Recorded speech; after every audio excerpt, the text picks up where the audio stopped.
Depuis hier, on se trouve sur le parking du site archéologique Assinippo. C'est un site de l'époque romaine, on n'en sait absolument rien pour le moment.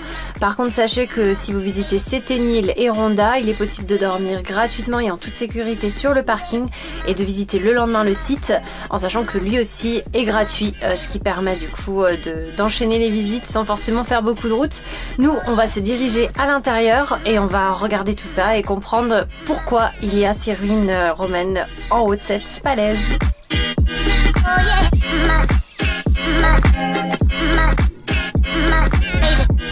Ce qui est fou, c'est qu'on vient d'apprendre en fait que le site archéologique ne date pas que de l'époque romaine, 200 ans environ avant Jésus-Christ, mais date encore de plus loin. Derrière moi se trouvent les vestiges d'une maison de la préhistoire en fait, enfin du moins les ruines, il reste les sous-bassements. C'est assez impressionnant de voir ça ici, mais on n'en est pas trop surpris finalement parce que apparemment il se trouve environ à 30 km une grotte qui est considérée comme la grotte de Lascaux en France. Il y a des peintures rupestres sur les murs. On hésite d'ailleurs à aller la voir parce qu'on ne savait pas que cette zone autour de Ronda était aussi importante d'un point de vue préhistoire.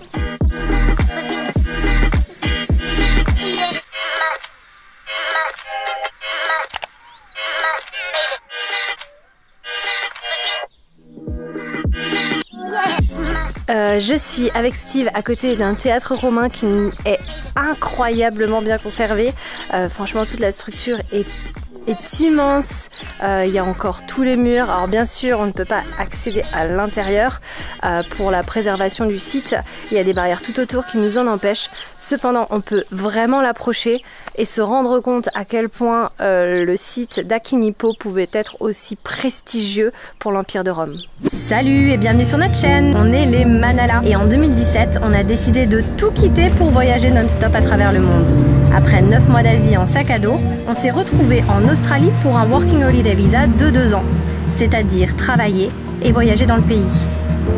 On est ensuite retourné quelque temps en Asie en pensant s'expatrier, mais voilà, la pandémie est arrivée et nous sommes restés coincés en France. On a donc acheté un camping-car de 88 pour l'adapter à un nouveau projet, devenir nomades digitaux à travers l'Europe. On est désormais sur les routes avec nos 2 chats Kali et Rico. On t'emmène avec nous ? Bon bah changement de plan, donc on devait aller à Montjacques pour dormir parce que c'est prévu qu'il pleut. L'orage s'est décalé, on a beaucoup de chance et on est passé devant un paysage incroyable avec un début de rando. Encore une fois incroyable, j'adore ce mot, Steve adore me le dire. Mais sincèrement, on va vous montrer ce que c'est et vous allez totalement comprendre et voir que mon mot est encore faible par rapport à la vue qu'il y a. Donc on a dépêché de faire nos sacs à dos. On emmène le drone, l'appareil photo, un pique-nique pour optimiser la visite et on va se poser, ça va être trop beau. Voilà, on va vous montrer ça, vous allez comprendre.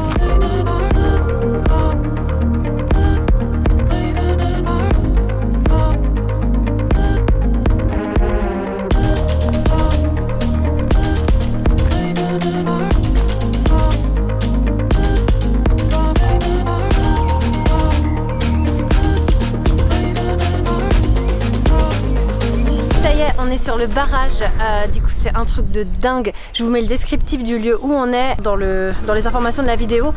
Je sais pas si on aura le temps d'aller voir en bas, mais juste derrière moi en fait on voit une gorge et il paraîtrait qu'on peut faire de la spéléologie avec un guide, mais on peut aussi accéder directement à un puits sans fond pour y aller.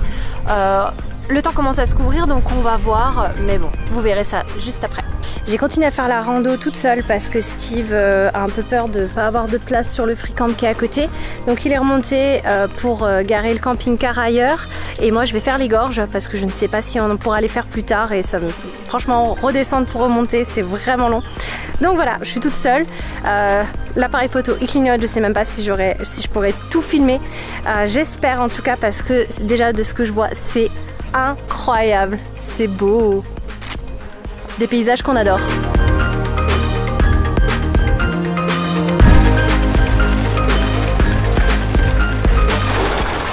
Bon alors, On est garé pas du tout à l'endroit où on devait être de base. Je vous ai parlé du cimetière de Monte-Jacques où on devait faire une rando. Sauf que sur la route, comme je vous ai dit, il y avait un truc super beau, donc on a randonné blablabla. Et maintenant il y a de l'orage. C'était prévu, donc on s'y attendait.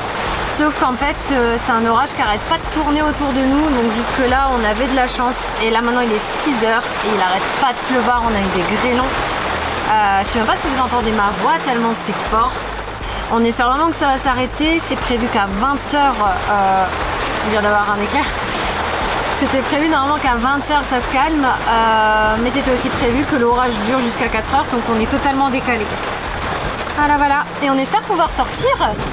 Parce que du coup Steve il a bougé le camping-car dans un lieu où il y a de l'herbe. Moi je le sentais pas. Mais lui il aime bien tenter de nouvelles expériences. Alors on verra si demain c'est lui qui sort le camping-car ou non quoi. Bon, on vous l'a déjà dit de toute façon, mais je vais vous montrer la pataugeoire qui nous entoure. Normalement on devrait passer parce que Steve s'est mis de façon à être sur des graviers, mais autour de nous, si on était un peu décalé, je pense qu'on était complètement embourbé. Non mais ça va. Juste là, là. Tout ça, ça, et puis le sol est mouillé. Heureusement on a un magnifique soleil, donc ça devrait aller mieux. Mais c'est pas tout. C'est pas tout parce que... Ah, je vais fermer la fenêtre. Parce qu'il y a un peu trop de lumière. Mais c'est pas tout parce que on a une mauvaise nouvelle à vous annoncer. Du moins Steve va vous l'annoncer. Ouais, je vais le laisser parler parce que ça le concerne.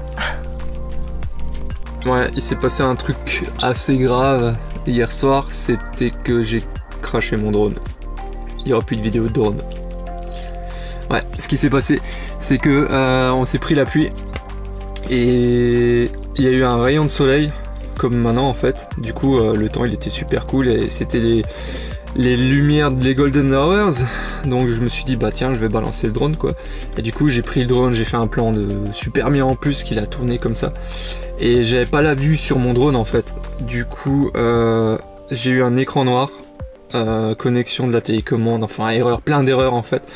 Et du coup normalement à ce moment là, normalement le drone est censé monter et atterrir à l'endroit où il a décollé. Sauf que ça s'est pas fait. J'ai eu une erreur, j'ai eu un écran noir. À un moment donné, j'ai essayé de pousser les gaz à fond, il y avait rien, le drone je le contrôlais plus, je le voyais plus. Le drone, je pense, a atterri là où il pouvait atterrir. Et le pire c'est que je voyais l'endroit où il était. Il y avait une branche, c'était assez sombre, je pense que c'était un rocher que je voyais. Et il y avait marqué que la caméra surchauffait, que les hélices étaient bloquées, qu'il était incliné, donc comme ça ou comme ça. Enfin en gros on a essayé de le chercher hier soir, pendant 1 heure. Et on l'a pas trouvé. On l'a pas trouvé, on a essayé de le chercher avec le GPS, machin, localiser le drone, tout ça, on n'a pas pu le chercher. Donc là on s'est dit ben c'est foutu. Il est perdu, c'est foutu. On n'arrivera jamais à le trouver. Surtout que c'est un endroit où il y a des rochers vachement hauts et c'est vachement abrupt, c'est des crêtes comme ça, du coup tu peux glisser pas mal et c'est dangereux et en plus on n'a pas le droit d'être là-bas. Et puis vu qu'il a plu en plus cette nuit, ben c'est mort. Le drone il est foutu.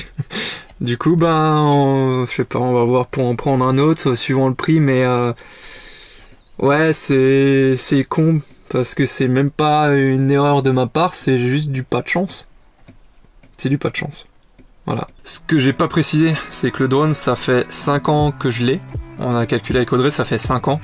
Je l'ai acheté en Asie, en Thaïlande. Du coup, pas déclaré, pas assuré, ni rien du tout. Hein. Donc, en un sens, ça m'embête beaucoup de l'avoir perdu.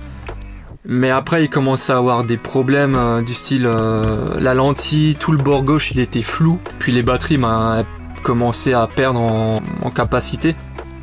Donc c'est un mal, je pense que c'est un mal pour un bien, mais c'est toujours embêtant quoi. Enfin ouais, il était bien, enfin je veux dire j'avais 5 ans quoi, je veux dire je l'ai pas craché une seule fois, il nous a suivis en Asie, en Australie, enfin ouais, là partout où on était quoi.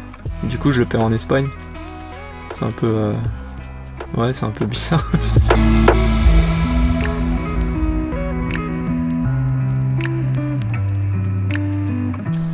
continue du coup les visites près de Monte-Jacques. On s'est garé au cimetière histoire de passer à autre chose.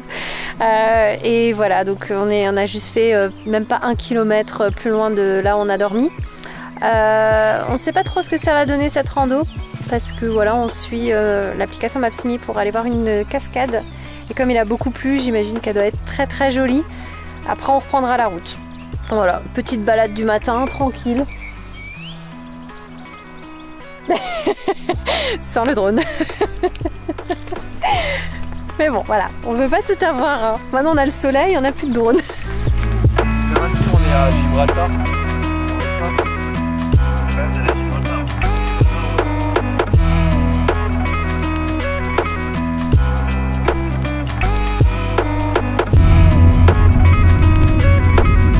Alors, on est à la Cueva de la Pileta, le site est magnifique, la vue est dingue. Seul problème, c'est qu'on peut pas la visiter. Pour ceux qui ne savent pas, la Cueva de la Pileta, c'est un peu la grotte de Lascaux, mais espagnole. Nous, on n'a pas pu faire la grotte de Lascaux encore, c'est vraiment, vu qu'on adore l'histoire, c'est vraiment quelque chose qui nous tenait à cœur, surtout que la grotte de Lascaux, si vous connaissez, on a pu accès à la grotte originale, mais seulement à une reconstitution. Et la Cueva de la Pileta, elle a été découverte il n'y a pas longtemps, enfin il y a quelques dizaines d'années, ou vingtaine d'années, enfin c'est très récent. Et par contre on a accès à la vraie grotte avec les vraies peintures. Donc ouais, on voulait vraiment le faire, surtout qu'elle est juste derrière. Mais en fait on est arrivé devant, alors on sait pas si c'est parce que c'est pas la haute saison, mais la cabane est fermée, on a vu des gens sortir avec le guide, mais il y a un écriteau, voilà, il y a un écriteau à l'entrée avec un numéro de téléphone. Ils disent en espagnol que pour visiter il faut téléphoner. Donc voilà, c'est totalement mort pour nous aujourd'hui, j'ai envie de vous dire, on va pas rester là jusqu'à ce qu'un guide nous donne un créneau horaire pendant 3-4 jours.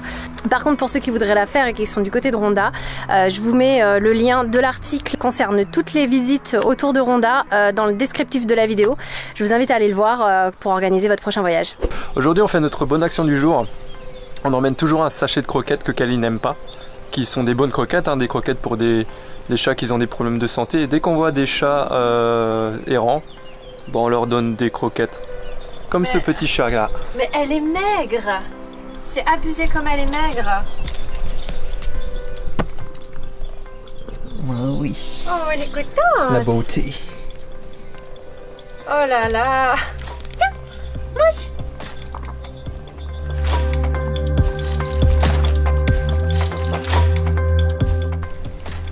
Et pendant ce temps, Kali en a rien à foutre.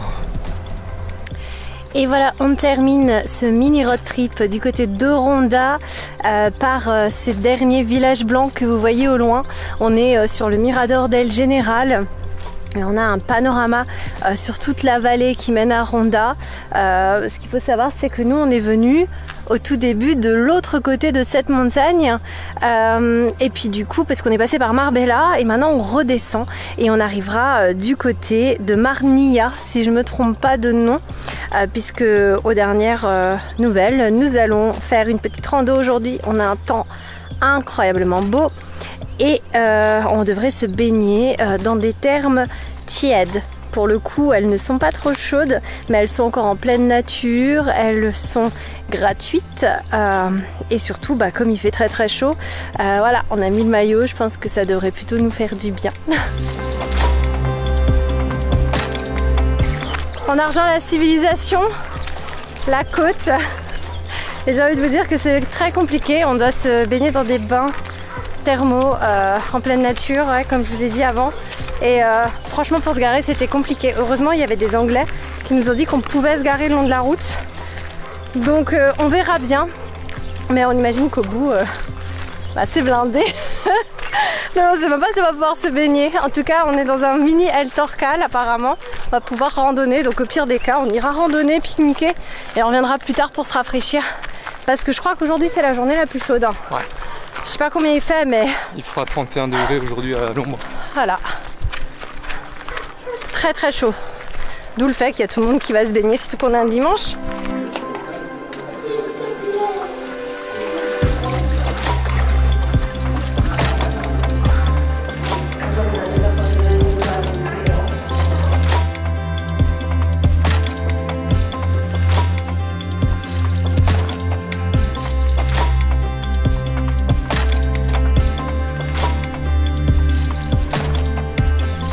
Alors si vous allez au bain d'Edionda, donc c'est pas loin de Marnila, juste avant Gibraltar, sincèrement faites la rando parce qu'il y a une vue qui est vraiment jolie.